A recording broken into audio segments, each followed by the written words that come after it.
And oil fell 8%, giving back nearly all of yesterday's gains. The 6-year lows in crude prices pushing oil giant ConocoPhillips to cut 1,800 jobs. And that's on top of the 1,000 jobs it already eliminated this year. About 500 of the new cuts will be near its Houston headquarters. But auto sales, strong again in August. Sales at Ford up 5.5%. Sales of Jeeps up 18%. The U.S. auto industry now on pace to sell as much as 17.8 million new cars, trucks, and SUVs this year. That would make it the best year in more than a decade. And McDonald's rolling out an all-day breakfast menu nationwide on October 6th. And it's replacing margarine with real butter. I'm Tom Busby, CNBC. Hey, Bob, how's business? Is the new website helping? Not good. I can't figure out how to get the website finished. How did you do it? Easy. I called Web.com. They built my website for free. Then they promoted it on all the search engines. Like Google, Yahoo, and Bing? Exactly. And Web.com has helped grow my business so much, I had to bring on new staff. Hey, if Web.com did it for you, they're perfect for me. Call now, 1-800-535-8815. That's 1-800-535-8815. Again, 1-800-535-8815.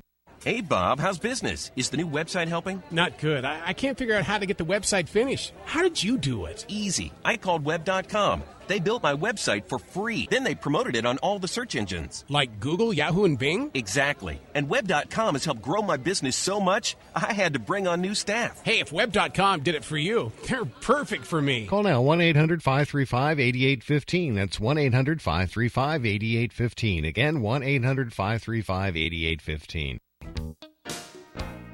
Consider this your invitation to sell. At buysellmakeoffer.com, you can sell as much as you want for the next 60 days without paying any fees whatsoever. Sound incredible? It is, and it's true. Buysellmakeoffer.com is the new exciting way to sell your stuff online. Make extra money right now. Sell your old car, furniture, video games, household items, clothes, even your home. Sell anything that's legal. Load up your stuff to sell right now at buysellmakeoffer.com. This is your official invitation to get on board to sell your stuff right now. Free for the next 60 days. And once you see how easy it is, you'll want to sign up for more because there are no item fees. That's right. Take this opportunity to move items from the other guys and sell it for free. You might even win a Samsung tablet, Amazon gift cards, and other cool prizes. BuySellMakeOffer.com is the future of online selling. You can use Skype to talk to your buyer or seller. Plus, you can use video to showcase your items. BuySellMakeOffer.com.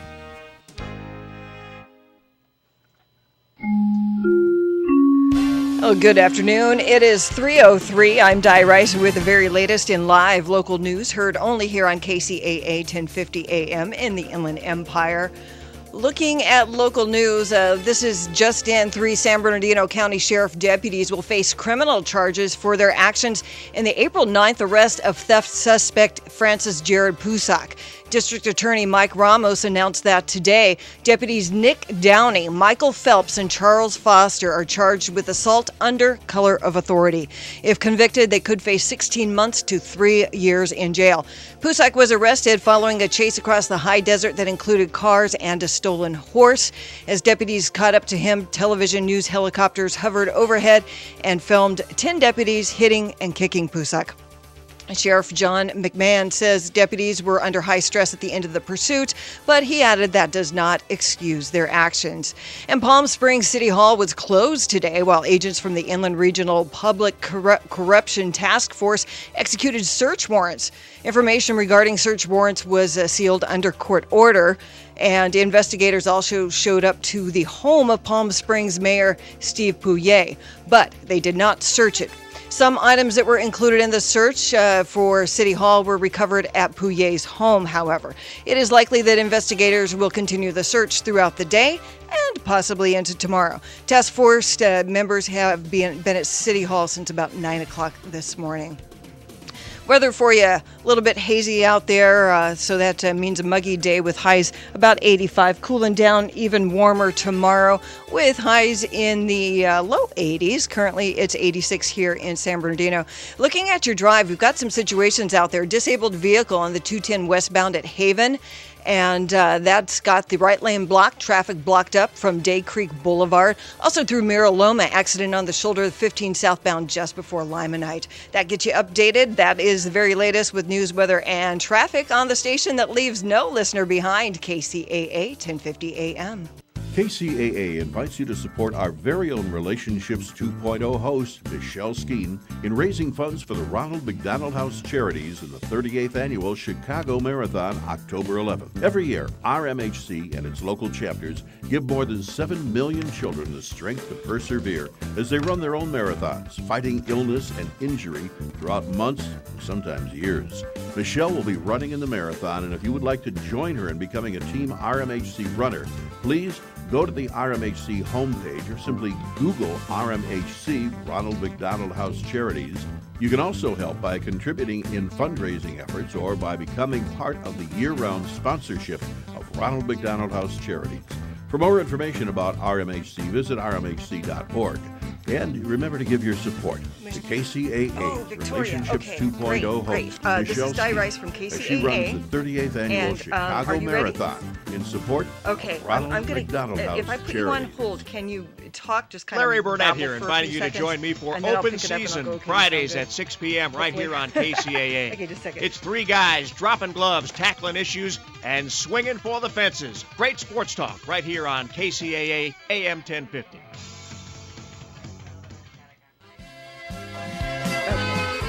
Hey everybody, this is Polka Tom inviting you to join me for Inland Empire Polkas every Saturday from 6 a.m. to 8 a.m. right here on KCAA Radio, 1050 a.m. on your dial and online at www.kcaaradio.com. I'll play all the best in polka music for you, so join me every Saturday, 6 a.m. to 8 a.m. Oh, thank you. Ready? Okay, bringing you up in 5,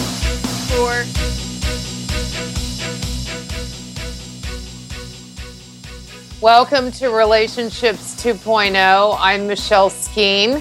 My special guest today is Dr. Victoria Dunkley.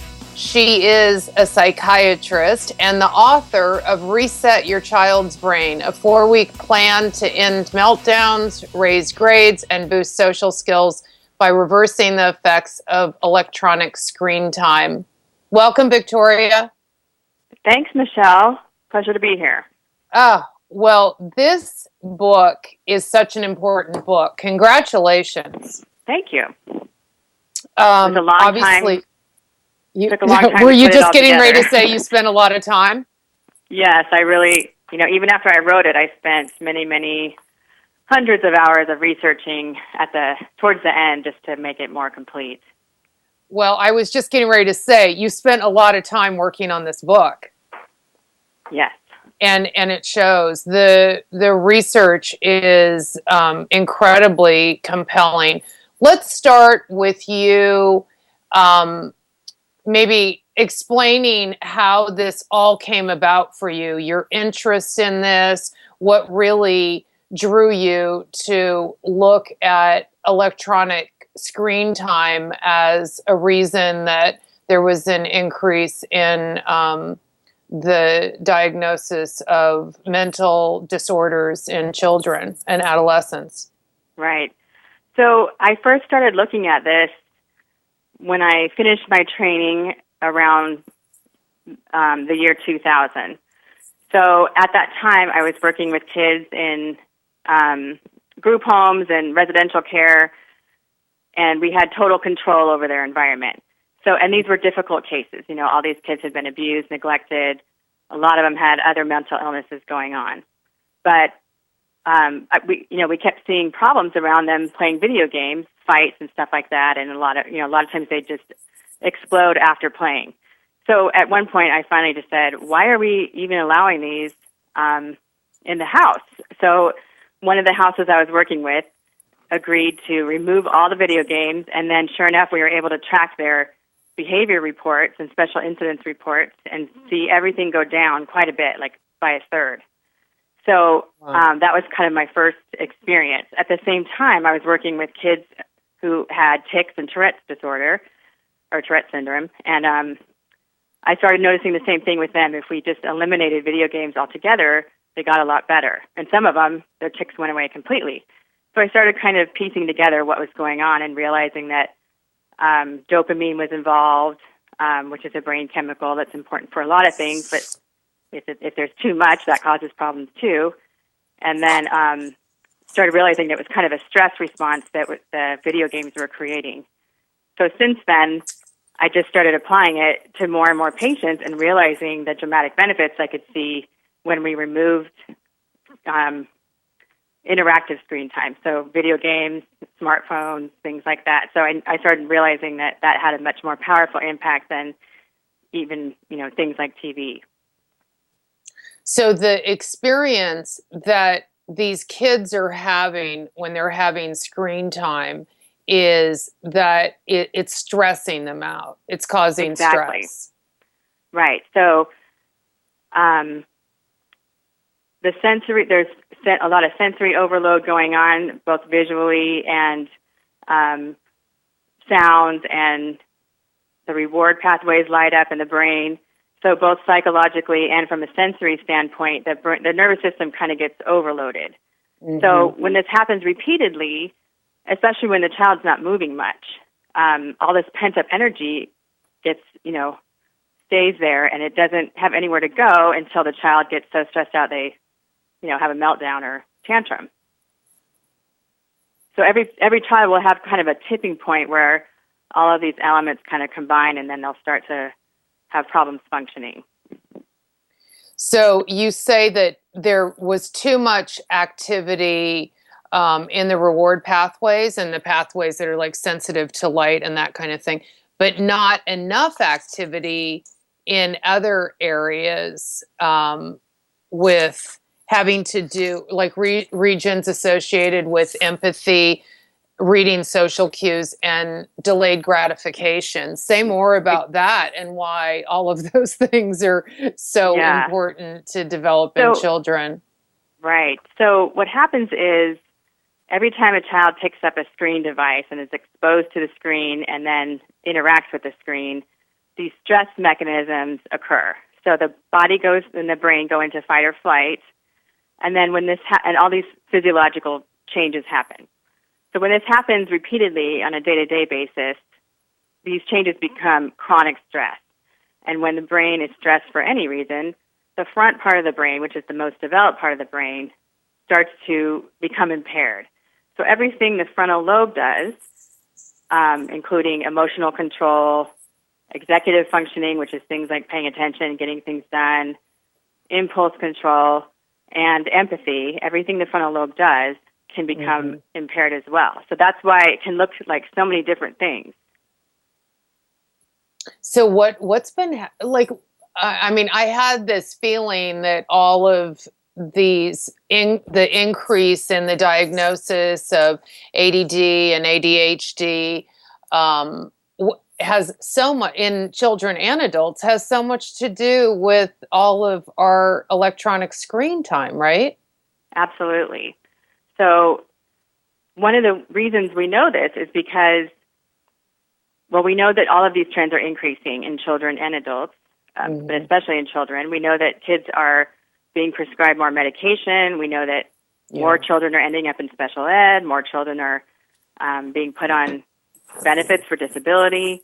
So, I mean, there's a lot of evidence that there's all these trends going on, but in my work, what I notice is that all of these things also get better when we remove them. So, and some people see, by the time they come to see me, they've already been seen by several different psychiatrists, and they're on different medications. Right. But then we remove the electronics, and all of a sudden we can start weaning them off of medication, which is, that's a huge thing because medications have their own problems. Oh, they all do. They all have side effects.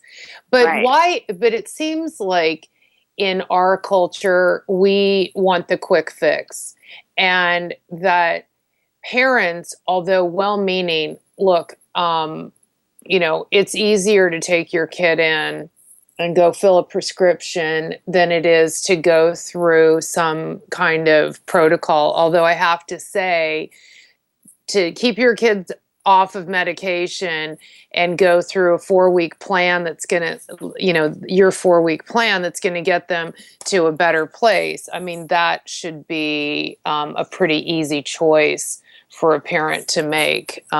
That's not a tremendous amount of time to invest. But, I imagine, I mean, you're a medical doctor, so you can prescribe that. You get a lot of people who come in and say, oh, just, we know the ADD meds work, just give them the meds, and that there's a big push for that. Right. Well, I think there's kind of this notion that parents want a quick fix and that they just want to medicate things, but that's actually not true. Most parents don't want to put their child on medication, and most parents would rather do other things first, but they may not be aware of what works. They're also being told all the time that their child needs to have this and that to be competitive and to be comfortable on this or that device. So there's a lot of pressure that way, and they're getting a lot of misinformation.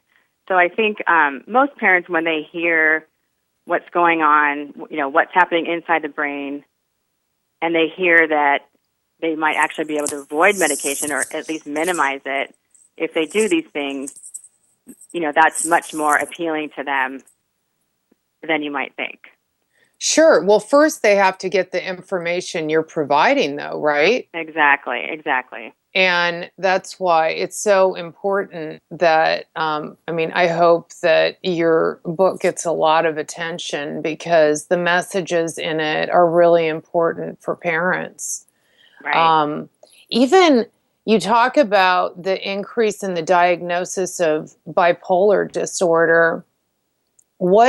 Explain to people what bipolar disorder is and what the symptoms look like and how it could be mistaken. There could be a diagnosis of bipolar disorder when it really has more to do with electronic screen time. Right. So in the very classical sense, bipolar means that they have extreme mood states from mania or extreme irritability all the way to depression. In kids, that is a very, in adults, it can look very distinct, those two stages. In kids, it's a lot more mixed. So there's a lot more mixed states where the child is irritable and depressed and maybe, manic at the same time. And in kids, anything that happens in kids with mental health can look like behavior problems or rages or tantrums. So it's really hard to kind of tease things apart and figure out what's going on. So what happens with electronics is when their nervous system becomes overstimulated and they're also not moving around and exercising as much, they're prone to meltdowns. So and because the frontal lobe's not working as well, they get stressed out very easily. So little tiny demands become big ones, and they cry easily, they get mad easily, they're not sleeping well, they can't focus, they're really irritable, and guess what? These are some of the criteria for bipolar disorder. So, even in teenagers, they can look exactly like a textbook case of bipolar disorder, and then you remove the electronics and you have a new child. Wow. And the medication for bipolar disorder has a lot of side effects, right? Exactly. So, some of the mood stabilizers are more, body friendly than others, but, a lot of the ones that work the best are the ones that have the most side effects. And this holds true for the ones we use for autism as well. So for the aggression and, self-injurious behavior that we see with autism, it's the same kind of medications, which are the antipsychotics. And those medications have serious side effects in the majority of cases. So more than 50% of people will gain weight on those medications. Their cholesterol will go up. Their blood pressure may go up. Their blood sugar gets erratic. So, this isn't just a small percentage that can't tolerate the medication. It's a huge percentage. Yeah.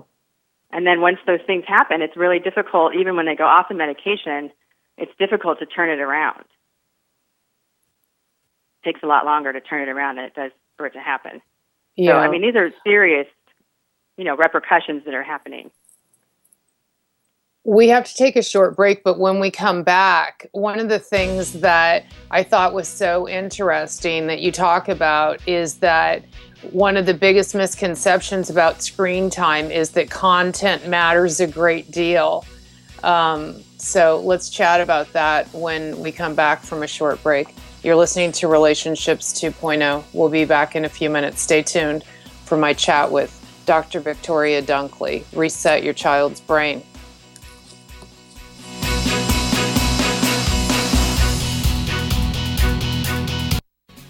Do you panic when you don't receive an immediate response to a text, email, or voicemail? Do you become clingy or demanding when you feel someone pulling away? Do you stay in unhealthy relationships because it's better than being alone? Or do you avoid relationships altogether? If you answered yes to any of these questions, you may struggle with fear of abandonment. This fear can trigger intense feelings of jealousy and anxiety that result in unhelpful behaviors that ultimately sabotage your relationships. Psychologist Michelle Skeen's powerful book, Love Me, Don't Leave Me, will help you develop a new perspective about yourself and others, and you will learn to recognize and change the behaviors that are hurting your relationships. You deserve to have closer, loving, and lasting connections. To find out how, go to www.michelleskeen.com. That's www.michelleskeen.com. KCAA invites you to support our very own Relationships 2.0 host, Michelle Skeen, in raising funds for the Ronald McDonald House Charities in the 38th Annual Chicago Marathon, October 11th. Every year, RMHC and its local chapters give more than 7 million children the strength to persevere as they run their own marathons, fighting illness and injury throughout months, sometimes years. Michelle will be running in the marathon, and if you would like to join her in becoming a Team RMHC runner, please go to the RMHC homepage or simply Google RMHC, Ronald McDonald House Charities. You can also help by contributing in fundraising efforts or by becoming part of the year-round sponsorship of Ronald McDonald House Charities. For more information about RMHC, visit rmhc.org. And remember to give your support to KCAA's Relationships 2.0 host, Michelle Skeen, as she runs the 38th Annual Chicago Marathon in support of Ronald McDonald House Charities. Do you tend to overreact and let your emotions rule your interactions with others? Do you become defensive or find it difficult to see things from another's point of view? You're not alone. Despite the fact that we all have to deal with people in our daily lives, many of us have difficulties with interpersonal relationships. My suggestion? Pick up a copy of the Interpersonal Problems Workbook. This workbook combines powerful evidence-based techniques for strengthening relationships in all areas of your life, whether it's at home or work, with a significant other, a parent, or your child. To find out more about the Interpersonal Problems Workbook, go to www.michelleskeen.com. That's www.michelleskeen.com. Pick up a copy and improve your relationships.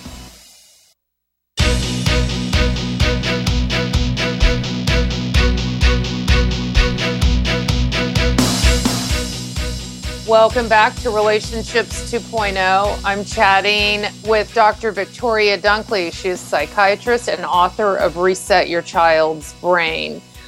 She's developed a 4-week plan to end meltdowns, raise grades, and boost social skills by reversing the effects of electronic screen time. So you say in the book, and this was a surprise to me, and I'm sure will be to a lot of people, that there's no functional distinction between educational screen time and entertainment screen time. Right. And I mean, all things being equal, of course, I would rather see a child playing an educational game than a violent video game. But I do see, because many of the issues come from the screen itself and the intensity of that stimulation as well as interacting with the screen, it doesn't matter what the content is. So for my purposes, there really is not much difference. And I know many, many families who only give their kids educational screen time and not even that much.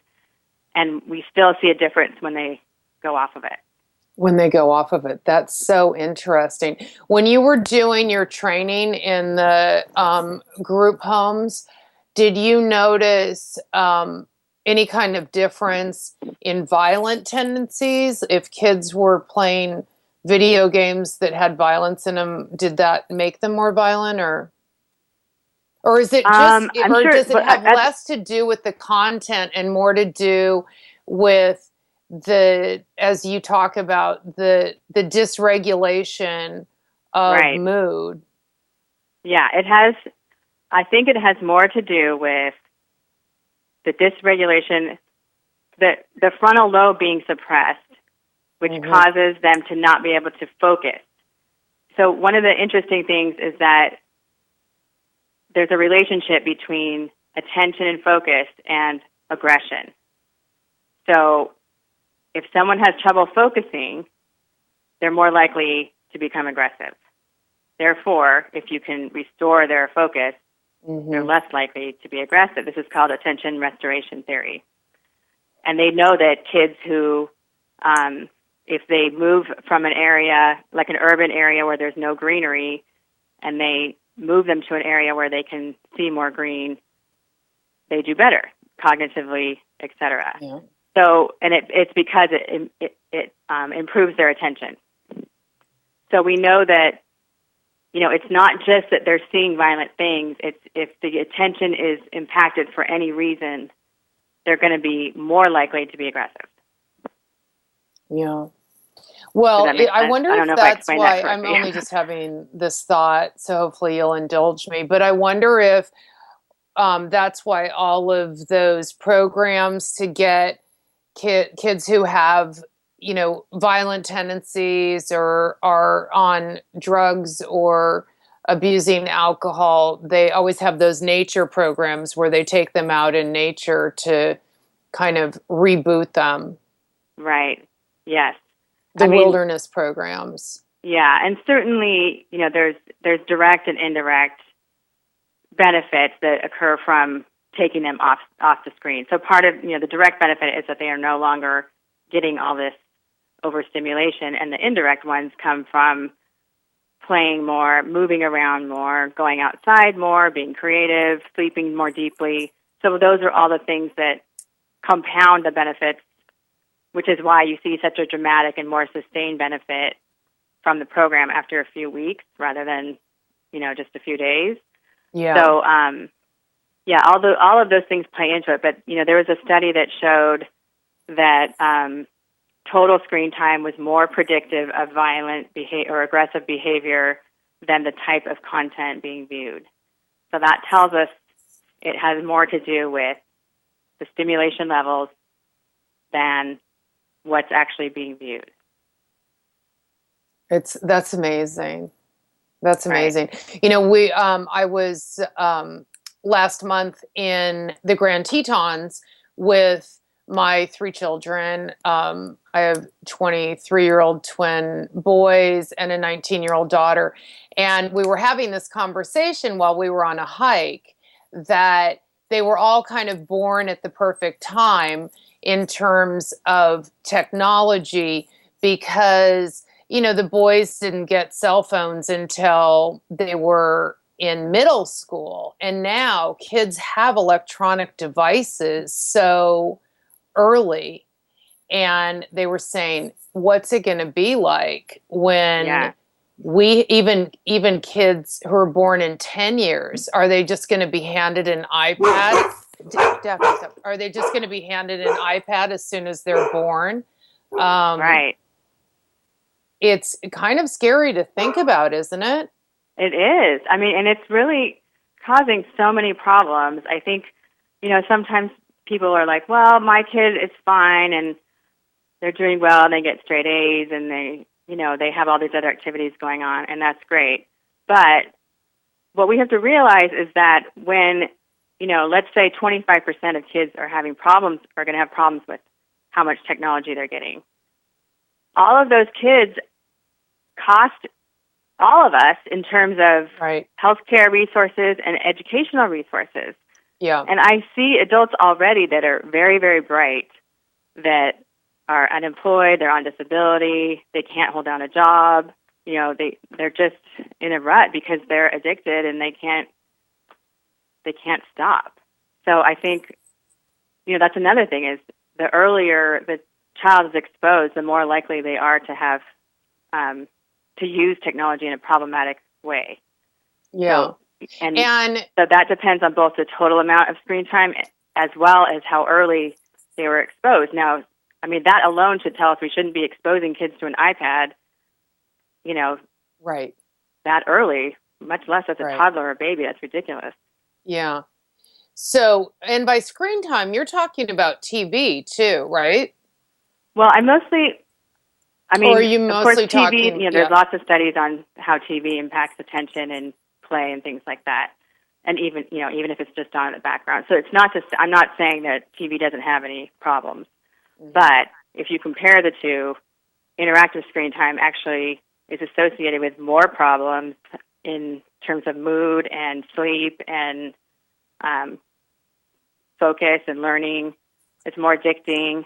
So the repercussions of interactive screen time are much huger. So regardless of how great the content is or the app is or whatever, you know, even if it's teaching some kids how to do some math task or something, it doesn't matter because it's causing so many other problems. It's not worth it. So the interaction is a key component then or a key factor in the problems, in these problems developing. Right. As opposed to so just the interaction, passive viewing like TV watching, right? Exactly. So the interactive component is really interesting. So the more that any kind of media presents an opportunity to interact, the more likely the user is to engage. And the more interaction there is, the faster it is.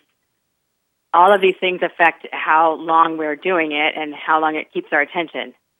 So, you know, of course, marketing departments realize this and they design things knowing that. They want to keep us hooked and they want to keep us going, playing, using the internet, whatever. So the interactivity component is definitely plays into it. And I think it's confusing because parents think, well, if they're interacting, at least they're using their brain and they're interacting instead of just sitting there like a vegetable. But it's misleading. And the other problem that comes with that piece is that kids don't learn to wait. They don't learn to delay gratification because they're so used to such a fast response. They don't learn how to sustain attention and get something done because they can just go to the next thing. Mm-hmm. So it really, you know, kind of creates problems in terms of function and relationships and being responsible and, you know, even the compassion thing that we were talking about earlier, the interactivity causes problems there too. Yeah. You know, I was thinking about that, how that is really problematic for relationships because these kids are growing up expecting immediate responses from text messages or you know, contact with other people, right? They can't sit and wait without acting out on it, without, you know, behaving in unhealthy ways. Right. And so if they're not developing like a healthy sense of self, then they're looking to all these outward reassurances and for their own self-esteem. Right. And that's not a healthy way to build character. And I was listening to your advertisement for your book, and it plays into that too because, you know, we need to learn to be secure in ourselves and to know ourselves and not just be so dependent on outward approval. Right. Yeah, absolutely. Well, that's actually a book I'm working on right now. So it's because that's when you really see the ups and downs and how volatile self-esteem is when it's completely reliant on outside feedback. Mm-hmm. So you mentioned in your book, I'm wondering if you wouldn't mind discussing this, because if everyone's like me, they're thinking, what about the way our school systems are set up right now? And you talk about the Los Angeles School District, and all these districts think that in order to be competitive and to really meet the needs of the students and give them the edge that they need to provide every student with a computer or an iPad. And you talk about the Los Angeles School District in your book. Would you like to use them as an example and explain how that actually ends up working in real life instead of just theoretically? Right. Yeah, it's a big problem. And I think, this whole notion that this is this is the best way to be competitive is manufactured, by all of these corporations that have skin in the game. So the ed tech industry, I think it doubled its, the money that was poured into it between 2013 and 2014. It was like $1 billion to $2 billion or something crazy like that. So this is a huge investment area. So anytime that happens, their studies their studies have inherent conflicts of interest. So of course, their studies are going to say, oh, well, look at this, look at this classroom and look at this benefit and everything. And those studies may have shown that indeed there was some immediate term benefit for that particular case or whatever, but it doesn't mean it's good science. And it certainly doesn't mean we should apply it, everywhere without really, really looking at the consequences. And this is not the first time this has happened in the education world that something was implemented without really looking at what it might do, and then everyone else just jumped on the bandwagon. So, I think we just really need to take a step back and think about how we're introducing it, how to pace it so that it's, so that kids' brain development comes first. It's easy to learn technology. Right. It really is. Even kids with disabilities can learn computer skills, can learn iPad skills easily. It's not difficult. What's difficult is learning how to read, learning how to do math, learning how to reason. And all of those things are really just best built by going back to the basics and what we already know, which is eye contact, movement, creative expression, exercise, being outdoors. These are the things we know support brain development. It's not, learning these tech tasks. Yeah.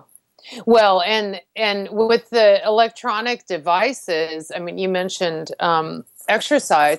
Now so many schools, the first thing that they get rid of is PE, which I think when I was growing up, we had every day. Every day we had PE. We were outside running around doing something. And, it explains the rise in childhood obesity, right?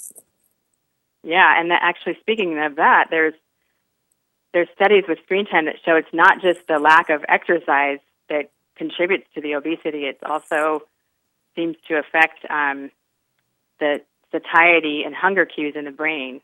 It seems to make them malfunction so that the body doesn't know when it's full and when it's hungry.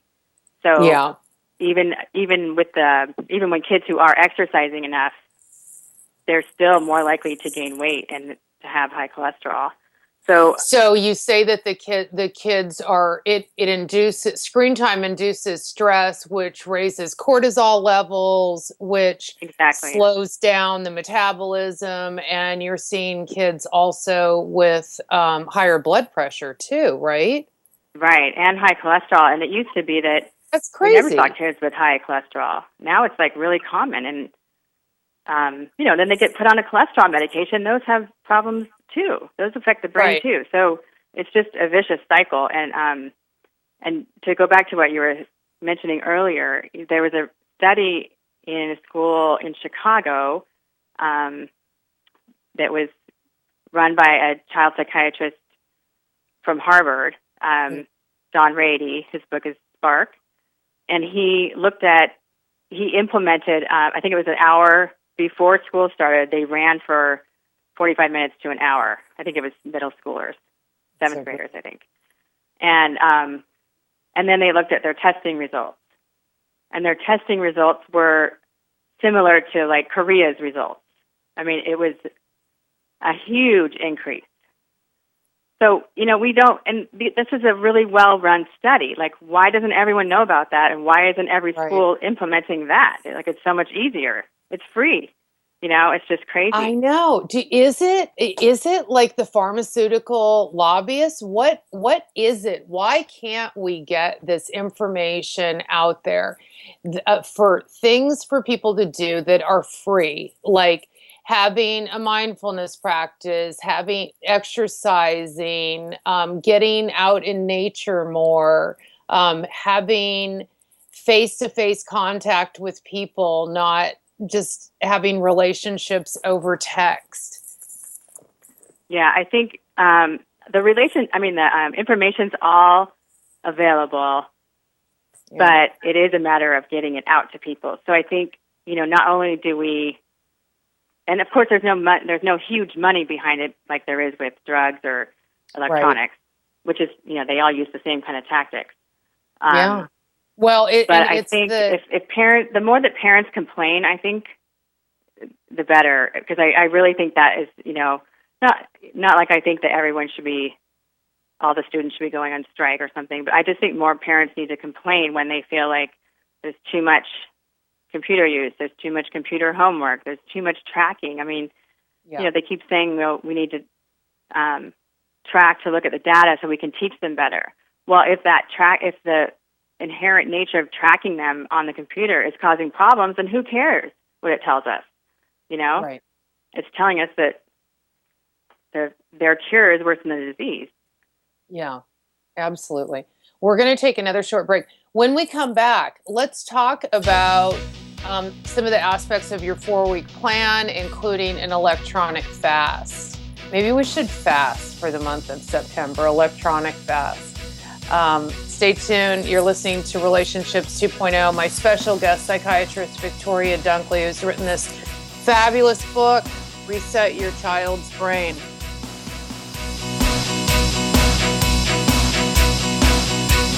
KCAA invites you to support our very own Relationships 2.0 host, Michelle Skeen, in raising funds for the Ronald McDonald House Charities in the 38th Annual Chicago Marathon, October 11th. Every year, RMHC and its local chapters give more than 7 million children the strength to persevere as they run their own marathons, fighting illness and injury throughout months, sometimes years. Michelle will be running in the marathon, and if you would like to join her in becoming a Team RMHC runner, please go to the RMHC homepage or simply Google RMHC, Ronald McDonald House Charities. You can also help by contributing in fundraising efforts or by becoming part of the year-round sponsorship of Ronald McDonald House Charities. For more information about RMHC, visit rmhc.org. And remember to give your support to KCAA's Relationships 2.0 host, Michelle Skeen, as she runs the 38th Annual Chicago Marathon in support of Ronald McDonald House Charities. Do you panic when you don't receive an immediate response to a text, email, or voicemail? Do you become clingy or demanding when you feel someone pulling away? Do you stay in unhealthy relationships because it's better than being alone? Or do you avoid relationships altogether? If you answer yes to any of these questions, you may struggle with fear of abandonment. This fear can trigger intense feelings of jealousy and anxiety that result in unhelpful behaviors that ultimately sabotage your relationships. Psychologist Michelle Skeen's powerful book, Love Me, Don't Leave Me, will help you develop a new perspective about yourself and others, and you will learn to recognize and change the behaviors that are hurting your relationships. You deserve to have closer, loving, and lasting connections. To find out how, go to www.michelleskeen.com. That's www.michelleskeen.com. There are kids in this country who didn't have a parent at their baseball games or recitals because their parents were serving in faraway places. But now they're coming home, and Wounded Warrior Project assists them through the Warriors to Work program. My mom used to be a tank programmer. Now she works with computers. I'm really glad she's home because I can't eat my dad's marshmallow macaroni anymore. To support the Warriors to Work program, contact Wounded Warrior Project at findwwp.org. Welcome home the brave. Do you tend to overreact and let your emotions rule your interactions with others? Do you become defensive or find it difficult to see things from another's point of view? You're not alone. Despite the fact that we all have to deal with people in our daily lives, many of us have difficulties with interpersonal relationships.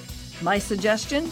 Pick up a copy of the Interpersonal Problems Workbook. This workbook combines powerful evidence-based techniques for strengthening relationships in all areas of your life, whether it's at home or work, with a significant other, a parent, or your child. To find out more about the Interpersonal Problems Workbook, go to www.michelleskeen.com. That's www.michelleskeen.com. Pick up a copy and improve your relationships.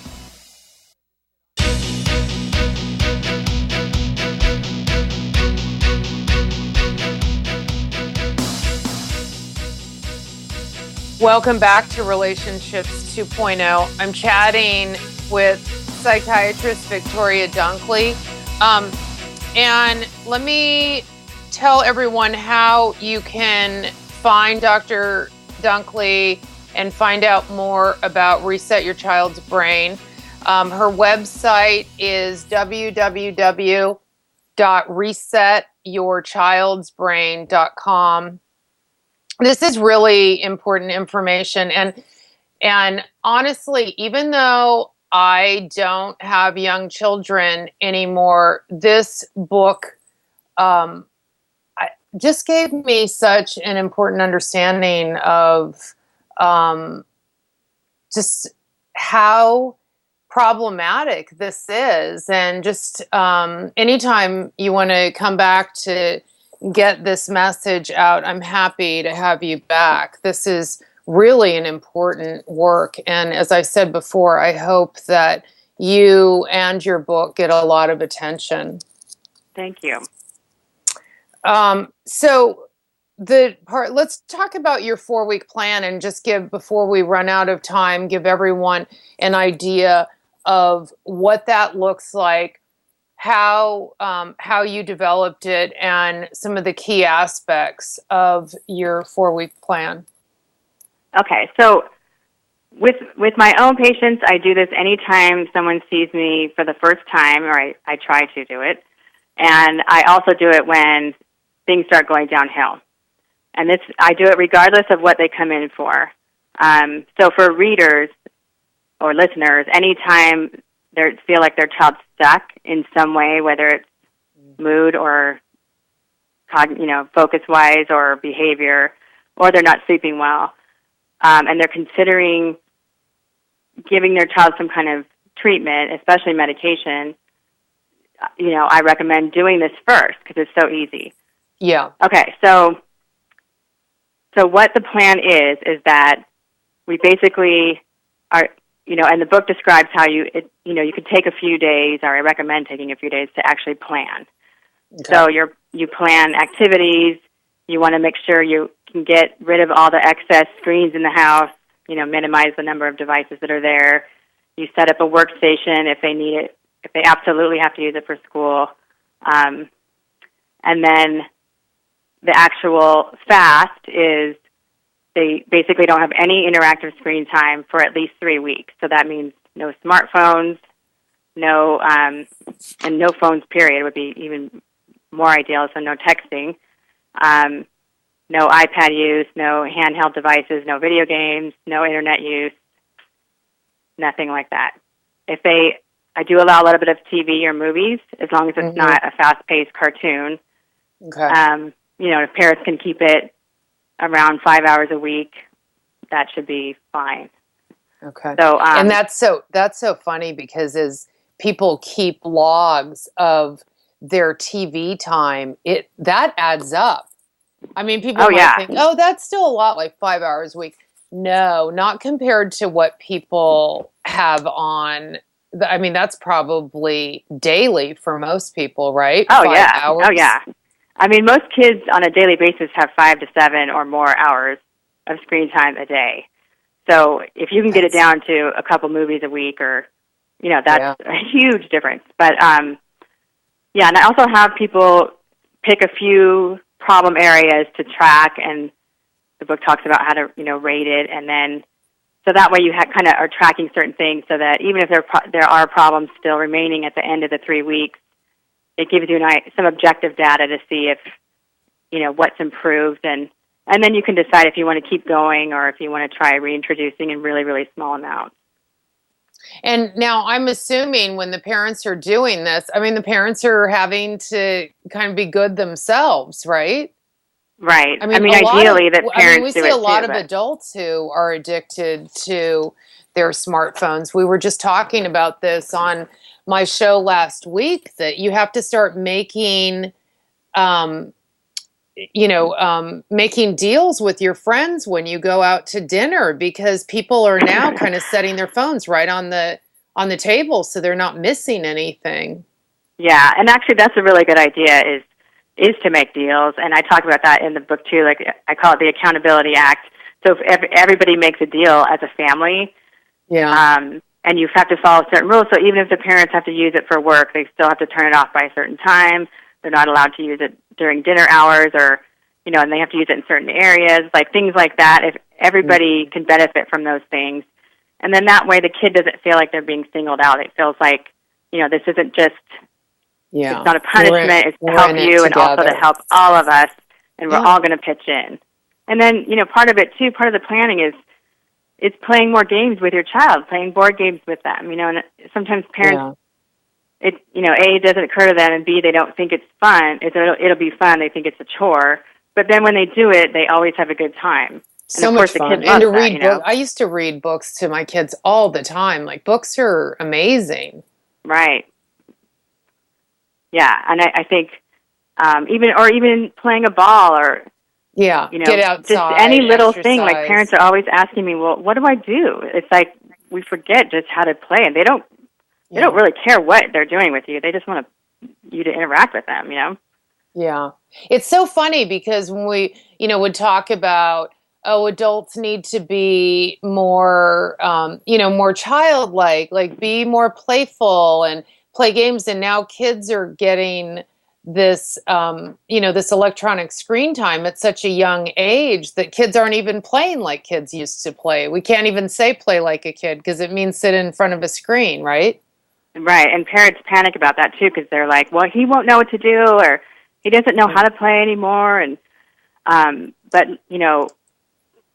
it's they should be reassured by knowing that even when kids seem like that, it is their job. They inherently know how to play. So if you remove all other temptations, they will start playing within a few days. I guarantee it.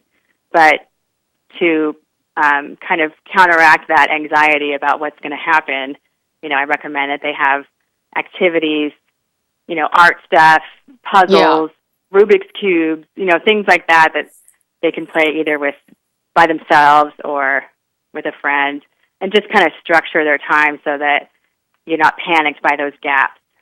And then once you kind of get going, it's a lot. Then parents are like, oh, it wasn't as bad as I thought it was going to be. So it's just that planning and that initial anxiety and worrying about how your kid's going to react. And the book talks about that too, as well as a safety plan if parents are worried their kid's going to explode. But once it gets going, they'll see some relief within the first week, typically. Which is so great and so amazing that it's so soon. I mean, as we're talking about all of this and what happens with all of the electronic screen time, to then see that you were able to put together, it's only 4 weeks and there's a remarkable change. And improvement is amazing. Right. And even with young adults, usually you'll see a change within the first week, and then, of course, the subsequent weeks just compound the benefits and make them longer lasting. But the longest I've seen a young adult take to kind of bounce back is 6 weeks, but he was severely addicted, like 12 to 14 hours a day of screen time. And it took him, he was depressed too, and it took him that long. But by far and away, I mean, that's the exception, not the rule. But even then, you can see that, within a matter of weeks, the brain can really improve. Even if someone's really addicted, they can get better. Yeah, because of the plasticity of the brain, like it can respond so quickly. Exactly. And also because, once the screens are gone, they start moving around more, and even the eye contact helps their brain, and conversation helps their brain, all those things. So amazing. How young of a child have you seen and done this with? Program? What's the youngest? Toddlers. Wow. Sometimes I'll see a parent who's worried that there's something wrong with their child because they're screaming all the time, and they might get diagnosed with ADD. I've seen kids get diagnosed with autism because they're so dysregulated. And so I have the parent do the program, and those kids respond. Younger kids respond quickly, and then when the parent sees what a big difference it makes, they're a lot more likely to sustain the program. So at that point, like a child who is that young, I mean, the adult is really the parent's really the one who's responsible for how much screen time they're getting. It's not like with, older kids or adolescents where they have a lot of control over it. So you must have to do a lot of, training with the parent as well and educating, right? Right. And even, that's one of the reasons I wrote the book, was because even with my own patients who I see for an hour at a time, and some of them I've been seeing for years and years, I still can't get all the information to them. So, even if I wrote an article, I have written many articles too, but I mean, even that, I can't get all the information in the amount of time that you have. Yeah. So I think the more parents know and understand what's going on, the more motivated they are. If they feel like they're just doing it because someone says so and they're, is trying to scare them, it doesn't work. They have to really understand what's going on underneath. Yeah.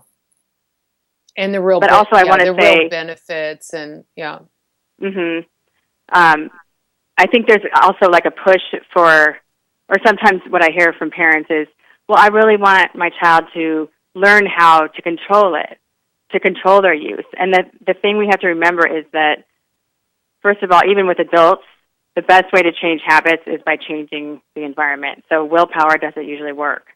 Yeah. But the second thing is that the frontal lobe is what helps us develop good habits in the first place. So by holding it back as long as you can, you're helping them, you're improving their odds that they will be able to control their use, not just now, but as an adult. Right. Yeah, I mean, if you have it around all the time and it's a big temptation, it's difficult to resist rather than not having it available, right? And same with, for sure for the kids, but for the parents too. So if they keep that iPad in the house, like I always tell parents, get it out of the house. Take it to work, stick it in a drawer, lock it up. But if it's in the house and they're stressed out, they might, go to use it again. So if it's out of the house, just like junk food, you're much more likely to be successful and get out of the habit of using it. Absolutely. Dr. Dunkley, thank you so much. The book is Reset Your Child's Brain. You can find out more by going to resetyourchildsbrain.com. This is a great book. If you're a parent, buy it, read it. It's important. Thank you so much for joining me today. I really appreciate it. Thanks, Michelle. My pleasure. I hope to chat with you again.